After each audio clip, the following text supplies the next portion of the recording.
On va débuter maintenant le développement de notre application et on va commencer par la partie authentification. Donc nous allons écrire des tests afin de pouvoir authentifier les utilisateurs. Donc je me rends au niveau de mon terminal et je vais écrire notre premier test. Je vais faire PHP artisan make test, je vais appeler login test. Voilà. Donc lorsque j'exécute cette commande, je me rends au niveau du dossier test, feature, je vois qu'il y a un login test. Peut-être à votre niveau, vous aurez un example test. Moi, je l'ai supprimé parce que je ne l'utilise pas. Donc, lorsque je me rends au niveau du login test, je vois qu'il y a un test example qui fait quelque chose. Bon, nous n'allons pas l'utiliser, donc je vais supprimer cette partie. Ensuite, avant de démarrer les tests, je vais me rendre au niveau de la configuration de PHP Unit. Donc, je vais tout en bas et je vois PHP Unit et je vais décommenter ces deux lignes. Donc, je vais décommenter ceci et cela. Je vais vous expliquer. Cette ligne permet d'utiliser une connexion à la base de données. Moi, je dis que je vais utiliser du SQLite parce que je suis en train de faire des tests. J'aimerais que les tests soient beaucoup plus rapides. Donc, je vais utiliser un driver SQLite. Ensuite, pour la base de données, au lieu d'utiliser une base de données réelle, je vais utiliser la mémoire. Donc, les tests seront beaucoup plus rapides. Donc, je me rends au niveau de mon login test et on va commencer à écrire notre premier test. Premièrement, pour écrire un test en Laravel, on a deux façons de faire. Soit on peut préfixer le nom de la méthode par un test, ou encore on peut ajouter une annotation au niveau de la méthode. Par exemple, je vais supprimer ceci, je vais dire test. Donc, lorsque PHP Unit va parser le fichier, lorsqu'il voit test au niveau de la notation ou il voit test au niveau de la méthode, il sait directement qu'il s'agit d'un test. Donc nous allons commencer.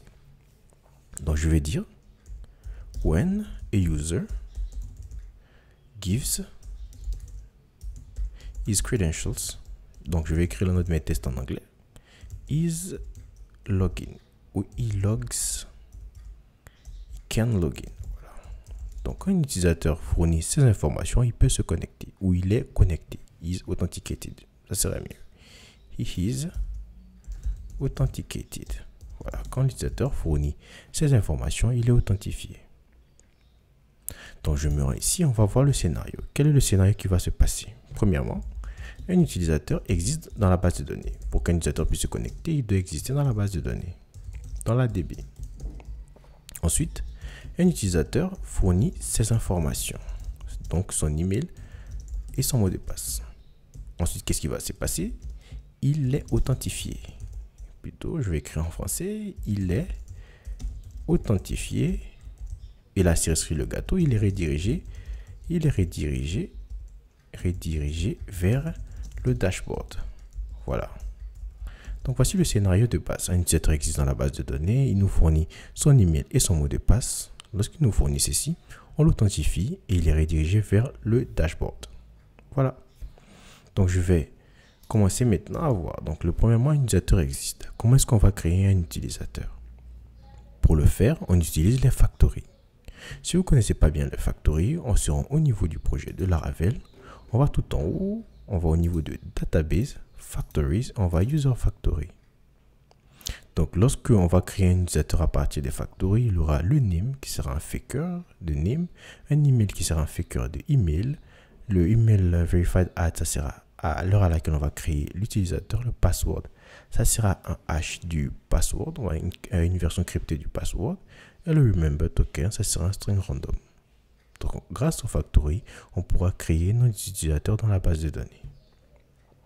Donc, je vais fermer cette partie et je vais continuer au niveau du login test. Donc, un utilisateur existe dans la base de données. Donc, je vais l'appeler John. Donc, je vais dire John égale à user factory et je vais mettre create. Sans oublier d'importer. Voilà le nom de la classe. Ensuite, il fournit ces informations où? On va dire il soumet une requête post vers /login. Voilà, il est authentifié, il est redirigé. Je pense que là, c'est le bon scénario. Ensuite, on va mettre ces informations. Credentials, je vais appeler ça credentials égale à, pour le moment, l'email. Il s'agira de John email. Donc, il va fournir son email. Et son password, ça sera password. Pourquoi? Parce qu'au niveau des factories, lorsque je me rends au niveau des factories, database factory, on voit bien que le password correspond à password qui est en version bcrypt. Je continue au niveau du login test. Donc l'utilisateur fournit ses informations. Donc on va mettre ici. Donc il a fourni ses informations. Ensuite, il soumet une requête post vers login. On va faire this post / login et il fournit ses informations évidemment que d'une chose. Et on va vérifier qu'il est authentifié. Donc on va mettre this asset equals. Donc on va mettre equals pour vérifier une égalité que l'autre ID, c'est-à-dire l'utilisateur authentifié, correspond bien à John ID. Ensuite, on va assert redirect. Plutôt le redirect ne se passe pas ici, ça se passe au niveau du poste, au niveau de la réponse. Assert redirect, on va mettre route dashboard. Donc voilà, il est redirigé vers dashboard. Voici donc le scénario qui va se passer. Donc je vais effacer tout ceci et on va vérifier que le scénario correspond bien à ce qu'on avait vu au niveau des chaînes de caractères, au niveau des commentaires plutôt. Donc premièrement, on a un utilisateur qui s'appelle John qui est créé à partir de factory. Secondement, on a les informations de John qui correspondent donc à son email et à son mot de passe. Ensuite, John soumet une requête vers /login en nous fournissant ces informations et il est redirigé vers le dashboard. Ensuite, on vérifie que l'utilisateur authentifié correspond bien à John. Donc, l'autre ID correspond à John ID. Donc, avec les tests, on va vérifier que chaque étape de notre test est vérifiée. Donc, je me rends au niveau de mon test. Je vais faire un PHP artisan test-filter et je vais copier le nom de la méthode. Je colle. Lorsque je lance, je vais agrandir un tout petit peu. Je vois bien qu'il y a un problème. Laravel n'arrive pas à trouver la table users. Et c'est bien normal. Ici, on doit pouvoir dire à Laravel, lorsqu'il fait un test, de pouvoir faire la migration. Et pour cela, on vient au niveau, tout en haut, on va importer un trait. On va faire use refresh database. Donc, ce trait permet à Laravel, pour chaque test qu'il va exécuter, de pouvoir faire nos migrations. Donc, à chaque test, il va refaire la migration. De sorte à ce qu'on puisse avoir chaque test de façon isolée. Donc, les tests ne vont pas se court-circuiter au niveau des données. Voilà. Donc, je me rends au niveau de mon terminal et je relance. Lorsque je relance, je vois qu'il y a un response status code 405. Ce qui n'est pas normal. Moi, lorsque je me rends au niveau de web.php, je n'ai même pas la méthode post login. Normalement, Laravel devait me dire post login n'existe pas. Il me parle directement de la redirection. Et comme on le sait tous, Laravel catch les exceptions pour nous. Par exemple, lorsqu'on fait une requête vers une page qui n'existe pas, Laravel lève une exception, on va dire peut-être une not found exception, mais il le catch pour nous rediriger vers la page 404. Et c'est ce qui s'est fait à ce niveau.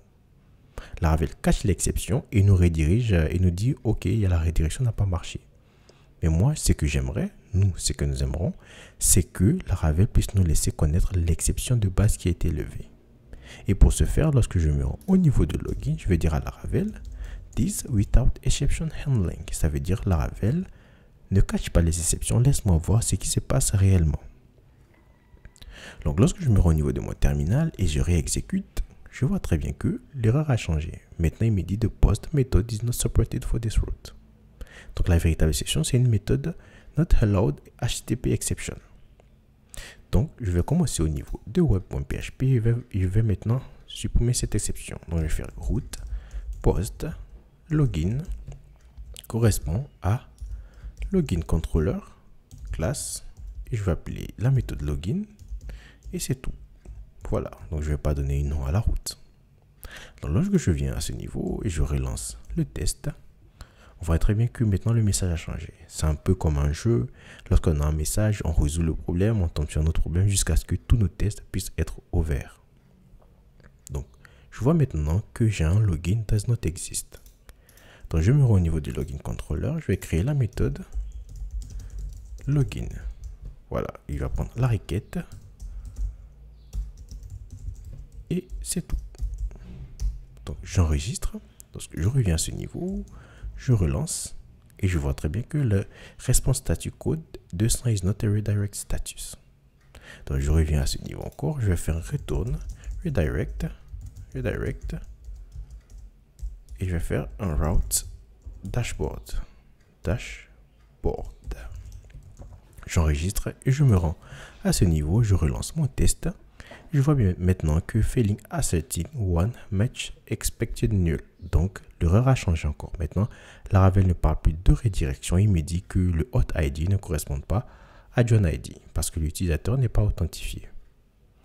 Donc pour rendre le test vert, je vais venir à ce niveau et je vais faire user égale à user where email égale à request email first.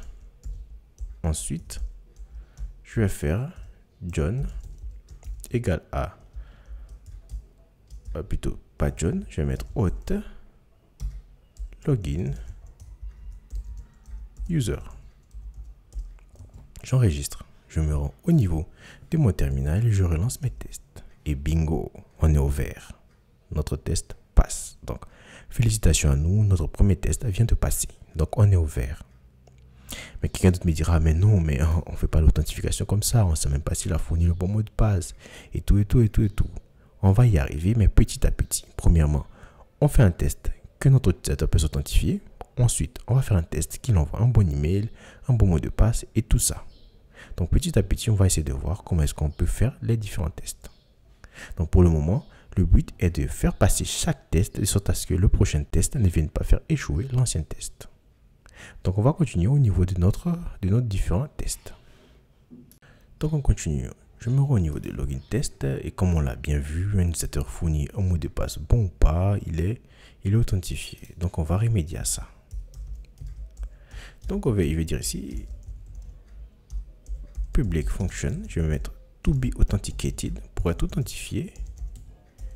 Authenticated et user must give existing email. Voilà, moi j'aime bien être très explicite au niveau de mes tests parce que lorsque je reviens 5 mois plus tard et je lis le nom de la méthode, je sais de quel test il s'agit. Donc je vais mettre to be authenticated pour être authentifié et user must give existing email. Donc un utilisateur doit nous fournir un mail existant. Donc qu'est-ce qui va se passer ici? Un utilisateur, s'il nous fournit une adresse mail qui n'existe pas, il aura une erreur au niveau de son formulaire. Donc je fais 10 post / login et je fournis un email qui n'existe pas. Je vais mettre ici fake@email.com. Donc l'email n'existe pas. Je vais mettre password, je vais mettre n'importe quoi. Hello world. Ensuite, qu'est-ce qui va se passer? Je m'attends à ce que j'ai une erreur dans la session. Donc je vais faire assert session as errors. Et je vais mettre email. Voilà. Donc un utilisateur doit nous fournir une adresse mail existante avant d'être authentifié. Donc lorsque je fais ce test, je me rends à ce niveau. Je fais un PHP artisan test-filter. Je vais coller le nom de la méthode. On voit très bien qu'il y a une erreur au niveau du test. Donc la session n'a pas d'erreur. Donc qu'est-ce qui se passe? On va commencer maintenant à faire la validation de nos erreurs. Donc je me rends au niveau de login controller. Je vais faire un request validate et je vais mettre ici email et je vais mettre exist users. Voilà, donc l'adresse mail doit exister. Je me rends au niveau de mes tests et je relance et bingo, on est au vert. Donc on peut continuer. Par contre, lorsque je regarde au niveau de mon mail, je peux fournir n'importe quoi. Et je vais quand même aller vérifier. Moi, premièrement, avant de vérifier le mail dans la base de données, je dois m'assurer qu'il s'agit d'une véritable adresse mail. Donc, je vais copier cette méthode et je vais mettre ici. Donc, to be authenticated, user must give a valid email. Donc, s'il me donne une adresse mail qui n'existe pas, qui n'a pas le format d'adresse mail, je veux qu'il ait une erreur au niveau de la session également. Donc, je me rends au niveau de mes tests. Je vais copier ici. Je fais PHP artisan test --filter et je vais coller à ce niveau. Donc ça passe, pourquoi? Parce que ici à ce niveau déjà, au niveau de user, je cache déjà quelque chose. Donc qu'est-ce que je vais faire? Je vais enlever ça à ce niveau. Donc chaque test doit pouvoir être isolé de sorte à ne pas gêner l'autre. Donc j'enlève et je reviens à ce niveau, je relance, mon test échoue. Donc je viens ici, je mets email et je mets email. Voilà. Donc lorsque je fais comme ça, je relance, ça passe. Et lorsque je viens à ce niveau, je peux faire existing users. Voilà. Donc lorsque je reviens maintenant, je fais PHP artisan test pour run tous mes tests. Je vois bien que tout passe. Par contre, ici, ça ne passe pas. Ça passe évidemment pas parce que j'ai fait une erreur. Exist users. Voilà. Donc lorsque je relance, voilà, tous mes tests passent. Donc on voit bien que notre test passe. Par contre, lorsque je fais PHP artisan test, le premier test passe, mais ça fait échouer l'autre test. Et comme on l'a vu, un test ne doit pas causer les erreurs de l'autre. Donc si je fais exist users, donc je remets comme c'était avant, et users, j'enregistre. Lorsque je viens à ce niveau, je relance, je vois très bien que tous mes tests passent. Lorsqu'un utilisateur ne fournit pas l'adresse mail, on n'a pas d'erreur. Donc ici, je viens à ce niveau, je vais relancer, du moins je vais copier et coller, et je vais dire to be authenticated, ou encore it requires, authentication requires, authentication requires email. Quelqu'un ou bien une personne va dire mais non, mais c'est trop long, à chaque fois qu'il faut écrire un bout de code, il faut ajouter des tests. Mais lorsqu'on voit à ce niveau, on sera un peu plus confiant. Lorsqu'on va arriver à la fin de notre projet, on sera quasiment sûr que notre application fonctionne bien. Et lorsqu'on va ajouter de nouvelles fonctionnalités, on n'aura pas peur que ça puisse casser quelque chose parce que les tests couvrent un peu nos arrières. Donc, lorsque je viens à ce niveau, je ne fournis pas de mail, il y a quelque chose. Donc, je reviens au niveau de mon login controller, je vais faire comme ça. Normalement, je dois commencer par l'inverse. Donc, j'ai pas bien commencé les tests. Moi, je vais commencer par requires, valide et existing. Donc, je me rattrape. Je vais faire PHP artisan test -filter. Je vais coller et je vois très bien qu'il n'y a rien. Donc, lorsque je me rends ici, je vais effacer d'abord ça et je vais mettre required. Voilà. Donc, lorsque je fais ceci, je relance, ça passe. Lorsque je fais PHP artisan test, il va faire échouer mes deux tests. Donc, je vais rajouter le reste. Voilà. Donc, lorsque je refais PHP artisan test, tout passe à merveille. Ensuite, je vais m'attaquer au niveau du mot de passe. Donc, le mot de passe est requis. Donc, je vais mettre authentication requires password. Donc, l'authentification requiert le mot de passe. Donc, je fais password, je mets rien. Normalement, je dois avoir une erreur de type password. Donc, je viens au niveau de mon test, je fais un PHP artisan test -filter. Je vais coller.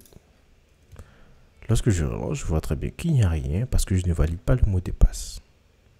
Donc, je me rends au niveau de login controller. Je fais comme ça, je vais mettre password et je vais faire required.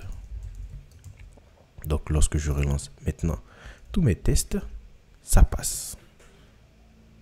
Par contre, on peut remarquer quelque chose. Lorsque je reviens au niveau de login test, si par exemple, je lui donne un mot de passe, n'importe quoi, j'enregistre et je relance mes tests, ça passe quand même. Donc, un des derniers tests qu'on va faire au niveau du login controller, on va vérifier que l'utilisateur fournit la bonne adresse mail et le bon mot de passe. Donc, je reviens ici, je fais test et je vais mettre public function to be authenticated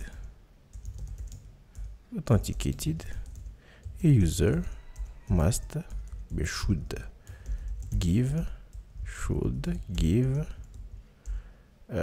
exact credentials. Voilà, credentials. Premièrement, donc une chose que je voulais revenir dessus, l'ordre des tests dépend de l'ordre de votre logique. Normalement, pour notre personne, ça aurait été d'abord valider un utilisateur qui se connecte, ensuite valider qui fournit le mot de passe, valider l'adresse mail, le mot de passe et tout. Voilà. Donc la logique est libre à vous. Si vous jugez que on fournit d'abord un utilisateur se connecte, ensuite il doit fournir des bonnes informations, ensuite valider les différentes informations. Donc cette logique-là est valable. La logique que je suis en train d'utiliser n'est pas forcément la bonne, mais n'est pas forcément dans votre cas d'utilisation. Donc vous pouvez utiliser la logique que vous jugez essentielle pour votre application. Donc je vais continuer, je viens tout en haut, je vais copier le test et je viens à ce niveau, je vais coller. Donc, un utilisateur va me donner une fake adresse mail, fakeemail.com. Donc, il fournit les bonnes informations. Par contre, il doit avoir 400 assert, on va mettre assert redirect login. Donc, il sera redirigé à login ou pas. Il ne sera pas redirigé à login. On va mettre assert session as error. On va mettre email. Il y aura une erreur de type email. Donc, lorsque un utilisateur ne fournit pas les bonnes informations, il aura l'email. Donc, ici même, il peut fournir le bon mot de passe, donc la bonne adresse mail. Voilà. Donc, on va mettre exact password. Ça serait mieux. Donc, vous pouvez refactorer comme vous voulez. Hein. Donc, je vais mettre John égale à user factory create. Ensuite, il va donner la bonne adresse mail. Il va donner l'adresse de John email. Ensuite, il va fournir un mot de passe fake password. Donc, il fournit un mauvais mot de passe. On va voir un assert session as error de type email. Donc, je me rends à ce niveau. Je vais venir au niveau de mon test et je colle. Avant de coller, je veux bien évidemment mettre PHP artisan test-filter. Voilà. Et lorsque je fais ceci, je vois très bien qu'il n'y a pas d'erreur parce que l'utilisateur est authentifié sans vérification du mot de passe. Donc, je me rends au niveau de mon login controller. Donc, au niveau du login controller, qu'est-ce qu'on va faire? On va vérifier que l'adresse mail que l'utilisateur fournit est déjà valide. Ça, on a vérifié tout en haut que le mot de passe qu'il fournit et l'utilisateur courant existe bien ou bien est valide. Donc, ce qu'on va faire, je viens à ce niveau, je vais faire if user, si l'utilisateur existe. Donc, on sait très bien que l'utilisateur existe déjà parce qu'on l'a validé ici. Donc, on sait que cette requête va nous retenir un bon utilisateur. Donc, on va se concentrer sur le mot de passe. If hash check. Déjà, on vérifie. Qu'est-ce qu'on vérifie? On vérifie que la valeur request password, donc on sait aussi request password, va exister parce qu'on l'a validé. Il correspond bien à user password. Qu'est-ce qu'on va faire? Dans ce cas, on continue. Et si ça ne correspond pas, ce qu'on va faire, on va faire une validation exception. Donc, on va faire validation exception. Voilà, on va faire validation exception.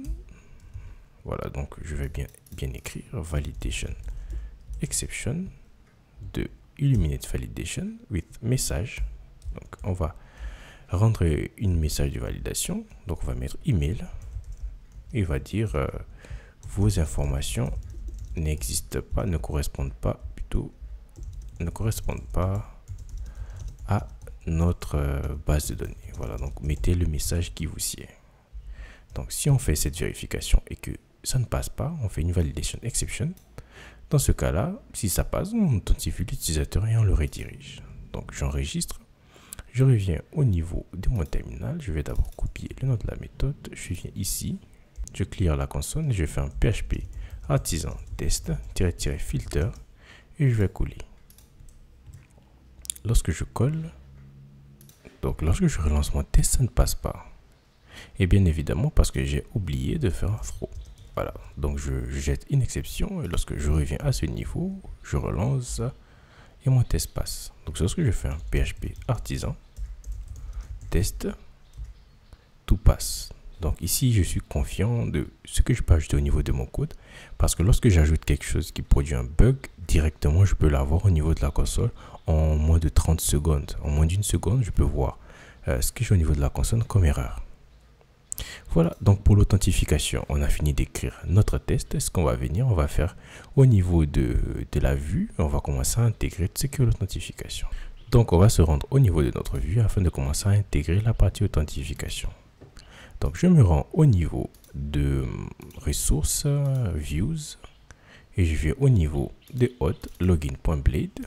À ce niveau, je vais faire mon formulaire et pouvoir me connecter. Donc au niveau de cette div, je vais faire plutôt un form. Et je vais mettre méthode égale à post. Je vais mettre action égale à /login. Voilà. Ensuite, à ce niveau, je vais mettre un name égale à name. Plutôt email. Email et je vais mettre value égale à old email. Pareil pour le mot de passe, je vais mettre name égale à password et je vais mettre value égale à old password. Old password. Au niveau du remember, je vais mettre check, je vais mettre name égale à remember. Remember. Voilà. Et ce type, je vais mettre type égale à submit. J'enregistre et je vais essayer de tester si ça passe. Et je vais essayer de relancer. Alors, lorsque je valide, je vois bien qu'il y a une erreur 419, donc c'est le CSRF. Donc je viens au niveau de mon formulaire et j'ajoute le CSRF. J'enregistre, je me rends au niveau de ma page et je relance. Et lorsque je relance, je vois très bien que je suis redirigé. Par contre, je ne vois pas l'erreur. Et à ce niveau, qu'est-ce que je vais faire? Je vais dire s'il y a une erreur de type email, je mets ici end error. Je vais mettre une span, je vais mettre en small, je vais mettre classe text red, on va dire 800 et je vais mettre error. Voilà, plutôt c'est message. Voilà, c'est message. Je copie ici, je viens à ce niveau, je mets ici et je mets ici password. Et bien évidemment, je me suis trompé ici aussi, je mets password. Donc j'enregistre. Lorsque je viens à ce niveau, je valide mon formulaire, je vois très bien que les messages d'erreur y sont. Par contre, j'aimerais bien un rouge qui cache les yeux. Voilà, donc 400. Ensuite, je reviens à ce niveau et je relance. Bon, 400, bon, là ça va, on va pas trop se concentrer sur la partie UI. Par contre, ce que nous ne savons pas, c'est que notre migration n'a été faite qu'au niveau des tests. Actuellement, nous n'avons aucune table users, nous n'avons aucune table des utilisateurs, nous n'avons rien. Donc, ce que je vais faire, je vais au niveau de mon fichier d'environnement et je vais dire ici que je veux faire un SQLite. Voilà. Ensuite, je viens au niveau de mon terminal et je vais faire un PHP artisan migrate. Et lorsque je migrate, il me dit qu'il ne connaît pas database.sqlite. Donc, je viens au niveau des databases, je vais créer un fichier qui s'appelle database.sqlite. Ensuite, je reviens au niveau de mon terminal et je relance. Lorsque je relance, je vois que tout a été enregistré. Donc, je vais faire un PHP artisan tinker. Donc, je vais faire un user 2.2 factory create et je vais faire email, je vais dire égal à john.test.com. Voilà, et je vais rien mettre au niveau du mot de passe, je sais que ça sera password. Donc l'utilisateur a été créé, je peux me déconnecter du Tinker. Et lorsque je reviens au niveau, je vais fermer database.sqlite, j'arrive au niveau de mon navigateur et je fais john@test.com, je mets password et je me suis connecté. Je vois très bien que je suis connecté au niveau du dashboard. Donc nos tests passent à merveille. On peut maintenant continuer à travailler. Aussi, on peut continuer aussi à faire un test au niveau du logout. J'avais oublié, donc on va faire un petit test au niveau du logout pour voir que le logout marche très bien. Donc on va écrire de nouveaux tests pour voir que l'utilisateur peut se déconnecter. Donc je reviens au niveau de mes tests, de hot test. Donc je vais fermer tout ceci. Voilà, donc je vais fermer tout ceci. Et je me rends au niveau de login test. Plutôt, je vais créer un autre test que je vais appeler logout test. Donc je vais faire un PHP artisan make test logout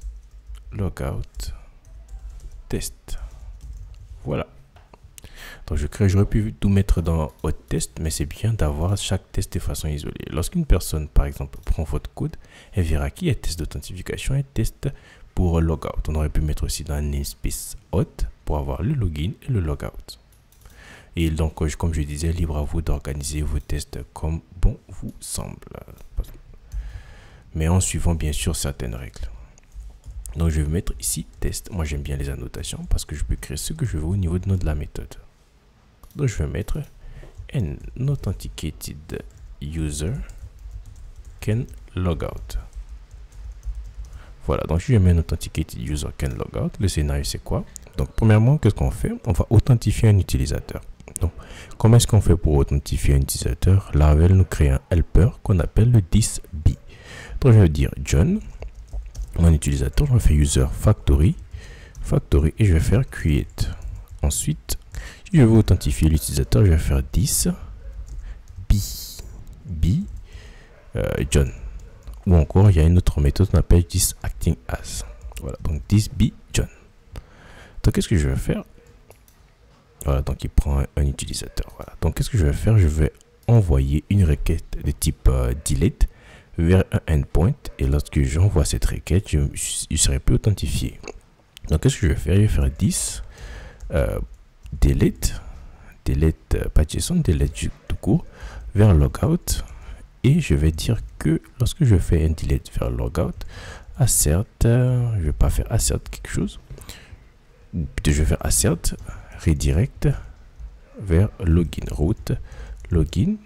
Et je vais dire ici, tout juste en bas, je vais dire this assert nul que hot ID, hot user. Voilà, hot user sera nul. Voilà.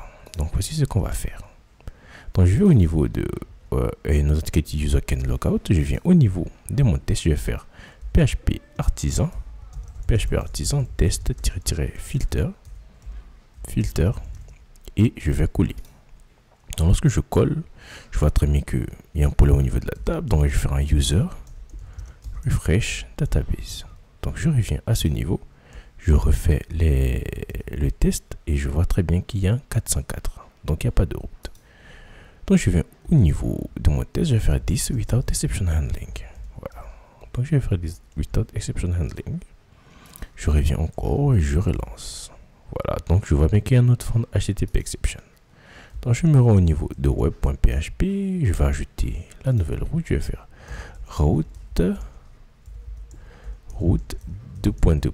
On va dire plutôt lieu de delay, je pense que je vais faire un post. Ce serait bon, ça va rien changer. Je vais faire un post. Bon, on va garder delete. Voilà, on va faire un delete. Donc je vais faire un route delete. Je vais mettre logout et je vais faire un logout controller 2.2 classe. Donc si je fais ceci, Laravel va me dire il connaît pas logout controller, donc il va me dire logout controller il connaît pas. Donc je vais faire comme ça, je vais commenter, je vais créer un contrôleur PHP artisan make controller logout controller. Voilà.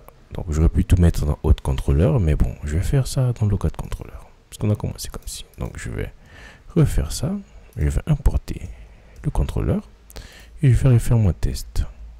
Donc lorsque je refais le test, je vois très bien qu'il y a une valid action, donc je vais au niveau de logout controller, et vu qu'il n'y aura qu'une seule méthode, je vais utiliser invoke public function underscore invoke. Voilà.